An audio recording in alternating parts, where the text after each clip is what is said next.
بيكون مستهدف له فئه يعني بتقدم هذه الخدمه ليه تحديدا. طيب الفئه المستهدفه لمستشفى بروك من الحيوانات، نوع الحيوانات اللي انتم بتقدموها؟ انا بشكرك جدا على السؤال ده. احنا الاساس بتاعنا الفصيله الخيليه. الفصيله الخيليه هي الحيوانات العامله من الفصيله الخيليه، اللي هو الحصان، الحمار، البغل. دول اللي هو التخصص بتاعنا في الحيوانات دي. المكان هنا يا فندم ده اهلي ولا حكومي؟ لا، هو مش حكومي. مش حكومي؟ مش حكومي. هو كجمعيه اهليه، هي طبعا احنا خاضعين لوزاره التضامن كجمعيه اهليه مصريه، على الرغم من ان الفكره بتاعتها والانشاء بتاعها كان من سيده انجليزيه. الاستاذه عبير السؤال ده لاني عايزه اسالها موضوع شديد جدا.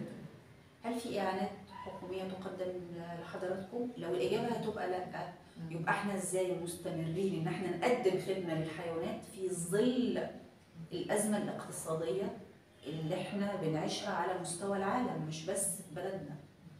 فيعني جمعيه مستشفى بروك وضعها مختلف شويه عن اي جمعيات منشأة في مصر خاصه في الرفق الحيواني، لان الجمعيه من وقت انشائها كان في بروك اخرى انشئت في انجلترا، وكانت هي بتقوم بتوفير الدعم المادي للجمعيه واستمرار الاوبريشنز بتاعها.